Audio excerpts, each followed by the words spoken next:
Alors bonjour à toutes et tous, merci beaucoup à l'équipe du forum, à Thierry, à Gaël et à toute l'équipe pour leur invitation. Je suis ravi d'être avec vous aujourd'hui.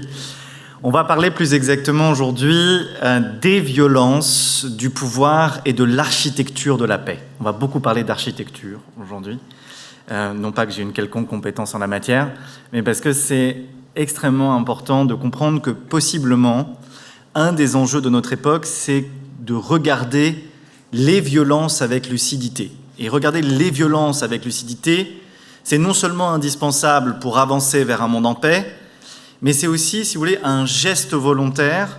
C'est un geste qui rend à la fois la violence véritablement inacceptable, puisqu'on la comprend dans sa totalité, non pas comme un simple comportement déviant, mais comme des logiques de domination, comme le fonctionnement de fond de nos économies, comme en fait la politique du silence ou les fondations de nos sociétés. Et donc je vais vous proposer en réalité un autre point de départ. Le point de départ, c'est de comprendre la violence pour la désarmer, c'est-à-dire une première marche vers la construction d'une nouvelle architecture, celle d'un monde en paix. Et donc mon propos aujourd'hui va s'articuler avec vous en 6 mouvements. Je nommerai nos adversaires clairement, ce qui me semble une première étape très importante. J'expliquerai pourquoi la violence doit être comprise comme une structure et non comme un symptôme. J'examinerai pourquoi est-ce que les récits progressistes continuent de perdre la bataille du désir. Je proposerai le concept d'égrégore comme contre-architecture délibérée et j'identifierai un pilier manquant dans notre travail collectif, on y reviendra. Et enfin, je conclurai par une discipline qui rend tout ça possible, c'est une discipline de la responsabilité interne. La première question qu'on doit se poser, et Fabienne Hara en a parlé à l'instant, c'est qui profite de la fragmentation ? Qui sont les adversaires ?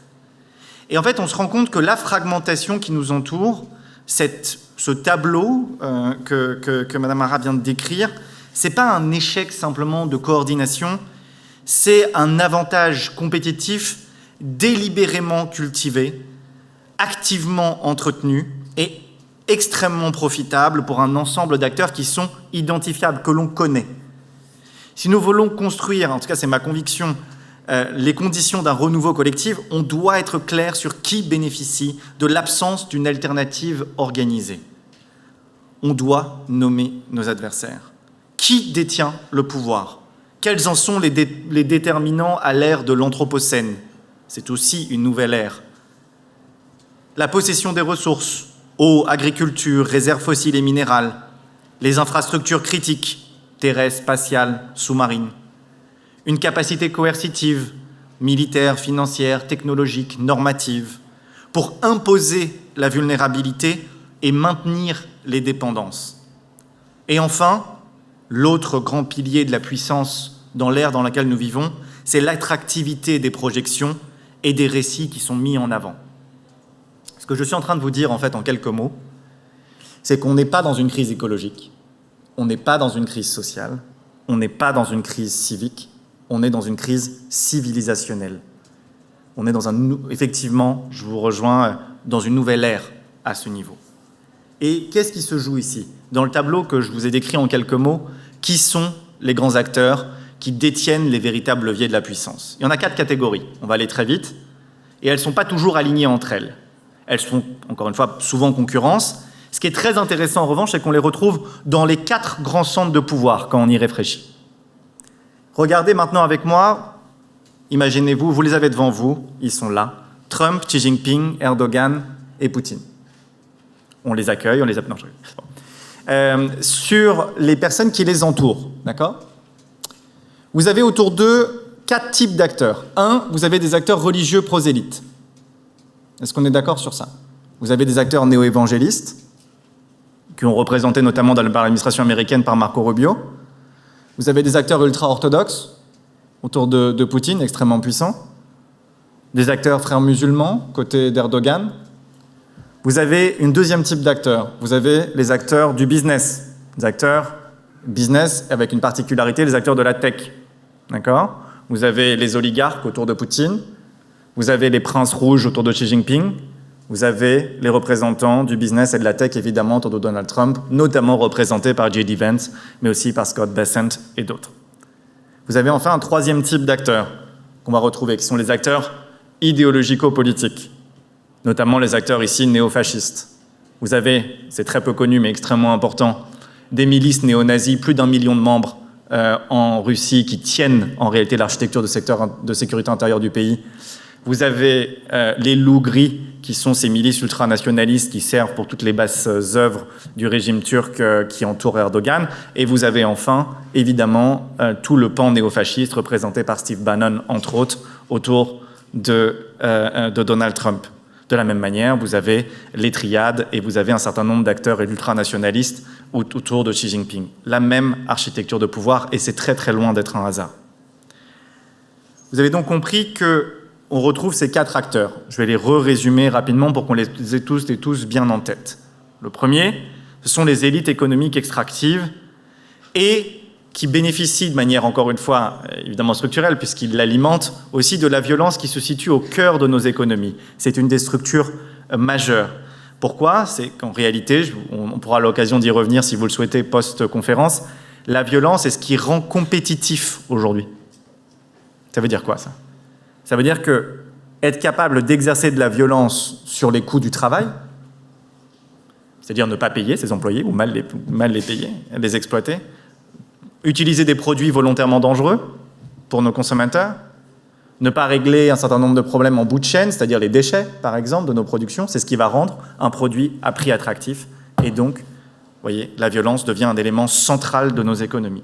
Les élites économiques, donc, elles sont centrales. Elles contrôlent évidemment un certain nombre d'industries que l'on qualifie aisément de violence, mais vous comprenez que le problème est bien plus vaste. C'est-à-dire qu'on faut penser ici non seulement à l'industrie du tabac, des opioïdes, des hydrocarbures, de l'agroalimentaire, mais bien au-delà. Parce que ces acteurs, ils ont une capacité, encore une fois, on le répète, de façonner le réel, de façonner les normes, mais aussi l'information. Ils ont un pouvoir politique, ils ont souvent également des pouvoirs coercitifs. Et au sein, vous l'imaginez, de tout ce type, de cette première grande catégorie d'acteurs, les plateformes de la tech ont un rôle tout particulier, évidemment, et un pouvoir qui le sont tout autant. Parce que derrière, ces acteurs, comme les autres, proposent une certaine vision de l'humanité, une certaine vision de l'humain, hiérarchisée, segmentée, une autre vision du territoire, une autre vision de la souveraineté, une autre vision de la citoyenneté, du contrat social qui est reconfiguré selon des termes qui leur conviennent à eux. À eux, ce n'est pas des centaines de millions de personnes, ce sont des tout petits groupes. La deuxième catégorie, c'est les structures politiques autoritaires et illibérales. C'est l'émergence de tout le modèle ultra-droitier, parfois qui est entrelacé d'ailleurs avec des mouvements religieux. Et ce mouvement, comme les autres, repose sur une construction extrêmement patiente.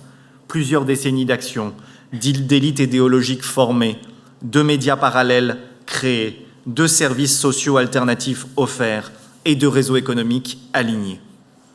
Ce n'est pas le populisme comme humeur, c'est le populisme, encore une fois ici, vous l'avez compris, comme architecture. Les mouvements néofascistes, masculinistes, populistes gagnent du terrain, encore une fois, eux aussi façonnent nos réalités. Troisième catégorie, on les oublie trop souvent, les réseaux criminels transnationaux.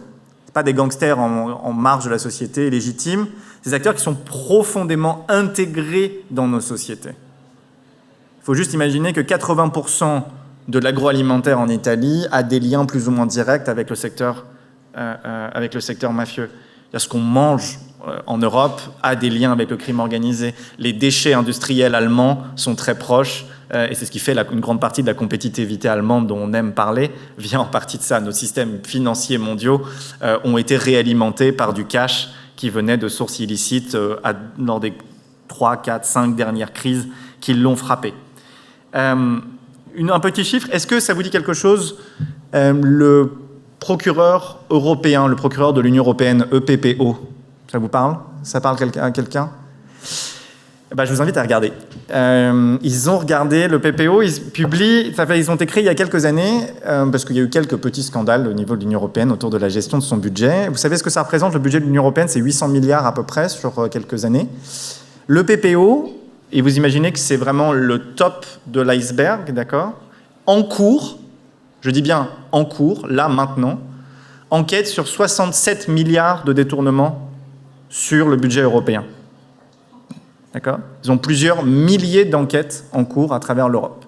C'est quasiment 10% du budget. Je vous répète, c'est ce qui est connu. Sur ces 67 milliards, l'estimation, c'est que 45 ont été détournés plus ou moins directement par le crime organisé. Juste pour vous donner des proportions, qu'on regarde un petit peu ce que ça représente en termes d'impact pour nos vies, pour nos sociétés. Le crime organisé, comme les autres acteurs, crée des architectures, offre des services sociaux, a une certaine vision du monde, de l'identité, dans lequel, évidemment, la violence se trouve au cœur. Quatrième catégorie, enfin, les mouvements religieux et identitaires radicaux qui offrent appartenance, certitude, communauté, dans des espaces qui sont précisément abandonnés par les institutions démocratiques, mais pas que.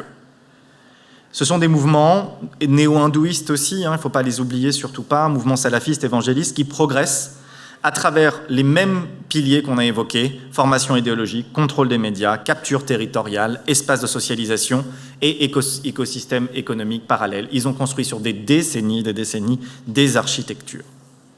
Ces acteurs, ils bénéficient tous d'une seule et même chose, un espace civique fragmenté et incohérent, dans lequel aucune alternative organisée ne peut se maintenir. C'est ce qui donne, en réalité, à toute l'action collective véritable une importance stratégique, y compris le fait d'être ici aujourd'hui. Ce n'est pas un simple outil de coordination, c'est un contre-pouvoir direct à la fragmentation structurelle. C'est le sujet sur lequel tous ces acteurs sont d'accord. C'est qu'ils ne veulent pas voir d'alternatives viables émerger. Et c'est le sujet sur lequel ils sont d'accord également vis-à-vis de l'Union européenne ou vis-à-vis de tout ce que propose l'Europe, c'est qu'il faut uniformément s'y attaquer. La violence, donc, on a compris, ce n'est pas un comportement aberrant, ce n'est pas l'exception de la vie sociale normale, qui éclate de temps en temps avant d'être contenue. La violence, c'est une structure qui est délibérément construite. Elle est entretenue par des acteurs identifiables qui poursuivent des projets civilisationnels cohérents et utilisant des outils spécifiques avec une sophistication croissante. Et donc ça compte énormément pour moi dans la manière dont on cadre nos engagements. La violence structurelle, donc, elle opère ici à deux niveaux, à des niveaux micro, et c'est ça sa première visualisation, bien sûr. Le fait qu'un enfant sur 4 soit cyberharcelé, le fait qu'une femme sur 8 subisse des violences physiques au cours de sa vie, les héritages psychosociaux qui vont fracturer des communautés, notamment migrantes. Et au niveau macro, enfin, la violence inscrite dans le cœur de nos systèmes économiques, institutionnels, politiques, géopolitiques. Ici, on se rend compte, encore une fois, que dans différents espaces, la violence peut se superposer. Elle va se visualiser également par ces différents outils. La corruption des fonctionnaires, on en a mentionné une petite partie, menacer des journalistes, détourner des procédures sur des marchés publics. Ça crée un terrain de jeu inégal, et c'est important également. C'est-à-dire qu'il est structurellement truqué, encore une fois aussi ici, par conception. C'est-à-dire que vous, toutes et tous, nous tous, quand nous y agissons, nous ne jouons pas selon les mêmes règles, ni les mêmes niveaux d'action. Je vous le répète juste encore une fois, c'est vraiment important qu'on l'ait en tête. Si on veut ensemble, toutes et tous, développer des systèmes de recyclerie, il faut juste avoir en tête que dans la plupart des États européens, entre 30 et 50% des déchets sont gérés structurellement par le crime organisé en partenariat avec les États et les industries. D'accord ? Il faut réfléchir au fait que quand on agit à un niveau européen, des lois comme Omnibus, je ne sais pas si ça vous dit quelque chose, ces lois qui sont passées et très importantes, ont été rédigées par 12 entreprises sur 80% des lois. 12 entreprises. Vous allez reconnaître des coupables habituels, Total, ExxonMobil, JP Morgan, qui, sur une coordination extrêmement efficace, ont identifié tous les niveaux de faiblesse au niveau de l'Union européenne et de ses États membres, se sont répartis le travail, se sont mis d'accord sur les points clés sur lesquels ils voulaient voir Omnibus être rédigé ou être orienté, et ils ont gagné, encore une fois, sur la quasi-totalité des points qu'ils défendaient. Donc, ici, il faut comprendre encore une fois que cette violence, elle est, je vous le répète, et c'est très important, structurelle, ce n'est pas du tout une coïncidence, ce ne sont pas des cycles, c'est quelque chose au contraire qui est structurellement croissant. Mais il y a une intuition libératrice aussi qui se cache derrière ce tableau, un chouïa sombre, c'est que tout ce qui est délibérément construit peut être aussi délibérément déconstruit. Ce qui est systématiquement organisé peut être réorganisé. La violence, ce n'est pas du tout un destin, c'est leur choix. Ce qui signifie que ça peut aussi devenir notre choix de lui résister. Ce n'est pas par un naïf optimisme, mais sur la nature humaine, non pas par la résolution technologique qui ignorerait le pouvoir, mais au contraire par une reconnaissance lucide que les systèmes que nous affrontons ont été construits et que des systèmes alternatifs peuvent être bâtis pour les remplacer. Notamment parce que des systèmes et leurs systèmes ont de très très très nombreuses faiblesses et failles. Je vais en mentionner quelques-unes. Et je veux nommer ici une dimension supplémentaire de la violence structurelle qu'on discute rarement honnêtement, et c'est peut-être la première étape pour construire des architectures ou des contre-architectures viables, c'est la violence au sein de nos propres mouvements. Le burn-out, les luttes de pouvoir interne, le silence imposé à certaines voix, la réplication des hiérarchies qu'on prétend contester. Donc comprendre pour moi ici la violence comme structure, c'est aussi retourner cette lentille vers nous-mêmes. Et donc venons-en peut-être à la question la plus douloureuse ici. Pourquoi est-ce que les récits progressistes, fondés sur des preuves, fondés sur de la science, et sur une vision humaniste qu'on partage toutes et tous ici, je pense que c'est tous levé tout à l'heure, pourquoi est-ce que ces récits continuent de perdre face aux récits autoritaires et extractifs? Pourquoi est-ce qu'on est moins désirable? Je ne crois pas du tout parce que ce soit, et je pense que c'est aussi une erreur de faire ça, c'est une des premières violences qui quelquefois peut traverser nos mouvements, parce que les masses seraient stupides, irrationnelles, ou simplement séduites ou par les démagogues. Je crois que c'est parce que nous avons quelquefois justement mal compris la nature de la compétition narrative. Je pense que nos adversaires ont compris quelque chose de fondamental. La légitimité politique, elle ne se construit pas par l'argument correct. Elle se gagne par le désir. Elle se gagne en faisant ressentir une vision du monde non seulement comme vraie, mais comme attractive, atteignable et de manière cruciale, émotionnellement résonante avec le vécu réel des personnes qui les touchent. Les acteurs autoritaires et extractifs ont maîtrisé la création du désir de A à Z. Ils parlent d'identité, de dignité, de l'humiliation d'être des laissés pour compte par une société qui ne valorise que certains types de succès. Ils offrent de l'appartenance. Ils offrent la satisfaction de nommer un ennemi et de voir une communauté s'unir contre lui. Ils proposent des histoires simples dans un monde extrêmement complexe. Ils offrent une voie d'action, une voie du futur dans laquelle, oui, ce sera peut-être très difficile, mais j'aurai une place. Et on a trop souvent ici répondu par deux choses. Un, en pensant que tout ça n'avait pas de cohérence, et donc en répondant sur du cas par cas. Et on a répondu avec des rapports, des leçons moralisantes, des indicateurs, des cadres politiques rédigés avec un langage, honnêtement, qu'aucun être humain ordinaire ne relirait volontairement. Je vous mets au défi, ici, dans la salle. Il y a un auteur que j'aime beaucoup, que beaucoup ici, je pense, connaissent, qui s'appelle Michael Sandel, qui est un grand professeur américain, qui, dans sa critique de la méritocratie, identifie, selon moi, quelque chose de crucial. Le projet libéral démocratique a systématiquement généré de l'orgueil chez ses gagnants et de l'humiliation chez ceux qui sont des laissés pour compte. L'économie du diplôme, pour vous donner cet exemple-là, valorise certaines filières, certains parcours, certaines méthodes, certains talents, et dévalorise implicitement tout le reste. Nos adversaires ont repéré cette blessure et l'ont exploitée avec une précision remarquable. Et maintenant, je vous invite à un petit exercice. C'est quoi la profession qui n'est pas représentée autour de Donald Trump, actuellement dans son cabinet? Et c'est loin d'être anecdotique. Ça a été complètement réfléchi. Il y a une profession, qui est la profession la plus détestée aux États-Unis, juste après politique, à peu près au même niveau, qui n'est pas représentée. Quelqu'un? Non, pas loin. Avocat. Je ne sais plus qui l'a dit. Bravo. La bouteille de champagne qu'on a préparée. La profession d'avocat. Et oui, il n'y a pas un avocat autour de Donald Trump. C'est pas du tout anecdotique. Pourquoi? Le message qu'il donne ici, Donald Trump, c'est de dire « je m'entoure de milliardaires qui sont des self-made men, self-made women », je mets des grosses guillemets à ça, comme moi, qui se sont faits par quoi? Par l'art de la négociation, mais surtout par l'art de marcher sur la tête des personnes qui, stand in my way. Et donc d'imposer mes propres règles dans un monde dans lequel les règles qui avaient été créées, notamment celles de la méritocratie et des voies d'éducatives traditionnelles, ont été pipées, ont été manipulées à votre détriment. Les personnes dont je m'entoure, ce sont des modèles pour vous, si vous voulez réussir, Vous pourrez, à une condition, faites vos propres règles aussi, écrasez les autres autour de vous, soyez aussi violents, durs, sans pitié, et vous appartiendrez à ce club d'élite dont je fais partie. C'est ça le message. C'est extrêmement efficace.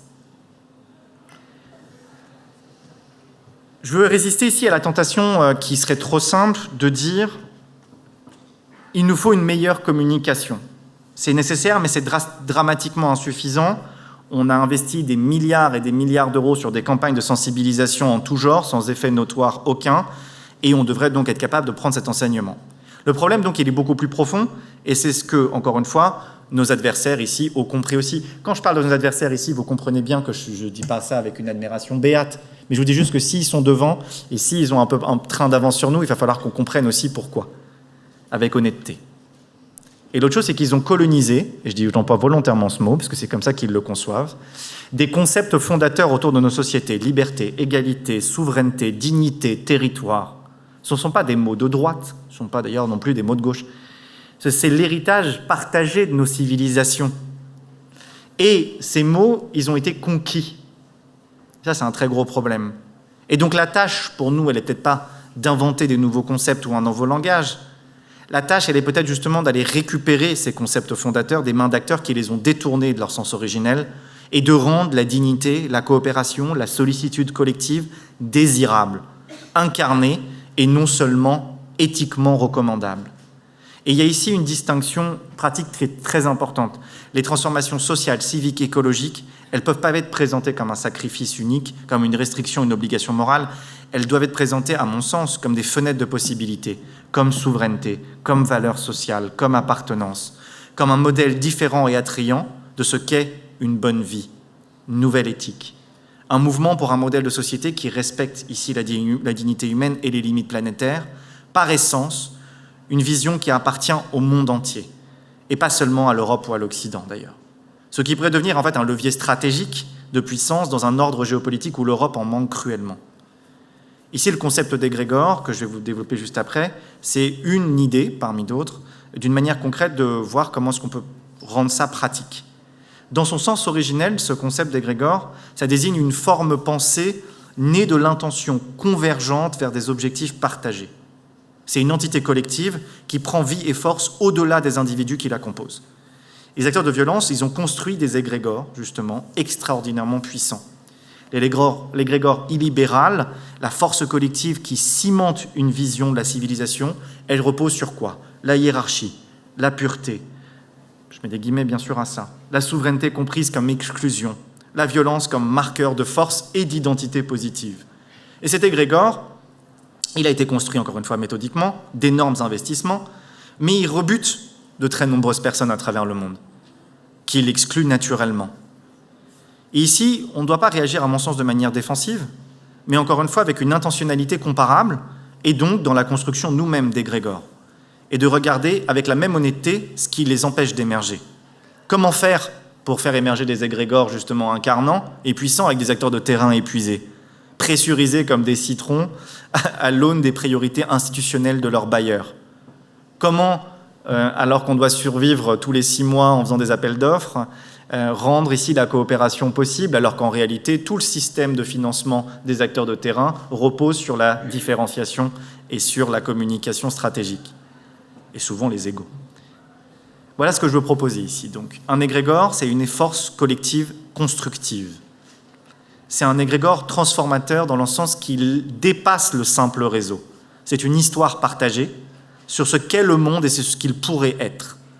C'est une capacité à produire des preuves de concept concrètes, puisque l'égrégore devient réel lorsqu'on peut le montrer du doigt. Voici une coopérative qui fonctionne, voici une ville qui a transformé sa gouvernance, voici une communauté qui a défendu ses biens communs contre des acteurs extractifs et qui a gagné. L'espoir ici, ce n'est pas un sentiment, il naît de réalisations tangibles et elles sont très nombreuses. Encore une fois, des coopératives sociales en territoire mafieux en Italie, des petites industries qui incarnent une certaine forme de souveraineté. Ce sont des preuves que nos membres ici, que toutes les personnes qui nous entourent construisent quotidiennement. Il n'y a pas besoin de réinventer l'eau chaude ici. C'est des choses qui, encore une fois, sont déjà présentes autour de nous. Il y a une densité véritable, je crois, dans la puissance de nos égrégores, et autour de nous, et toutes et tous, et je suis sûr que vous aurez l'occasion de le voir, de l'expérimenter aujourd'hui, avec une véritable densité intersectorielle, transfrontalière et interclasse. Un égrégore, ce n'est pas un club de convaincus qui se parlent entre eux dans un langage que eux seuls comprennent. C'est une rencontre vivante entre mondes différents qui se transforment mutuellement par le contact. Il y a un auteur que j'aime beaucoup et qui, je pense, a dû inspirer certains d'entre vous, qui s'appelle Tyson Yunkaporta, qui est un penseur autochtone australien et qui nous offre, je pense, un cadre ici puissant sur lequel s'appuyer. Il parle, Tyson Yunkaporta, de la bonne histoire, qui est celle qui inclut toutes les voix, qui tisse les contradictions et qui reste connectée à la terre et au cycle de vie. Une mauvaise histoire, c'est celle qui simplifie, qui impose une vision unique et qui tranche les liens en tout genre. Les récits dominants des sociétés modernes, le progrès infini, la croissance économique comme mesure de toute chose, la conquête de la nature, ce sont des mauvaises histoires en ce sens. Et la violence naît précisément quand les récits dominants effacent les autres, lorsqu'ils imposent la linéarité à la place du tissage. Évitons de reproduire ces erreurs, cultivons cette notion. Nous avons l'architecture pour raconter une meilleure histoire autour de nous, déjà présente, mais seulement si nous restons ouvertes et ouverts aux voix qui remettent en question nos propres hypothèses et pas seulement celles qui les confirment. Enfin, et je conclurai ici, une lacune que nous devons combler en même temps, ça fait partie de nos intelligences collectives. C'est l'absence de toute fonction autour de nous dédiée à la compréhension des adversaires. Je reviens, je fais le boucle. Bon. Chaque catégorie d'acteurs que j'ai décrite, élite extractive, politique illibérale, mafia, etc., dispose de capacités de renseignement en interne, en temps réel. Ils savent ce qui est dit sur eux. Ils savent quelles coalitions se forment contre eux.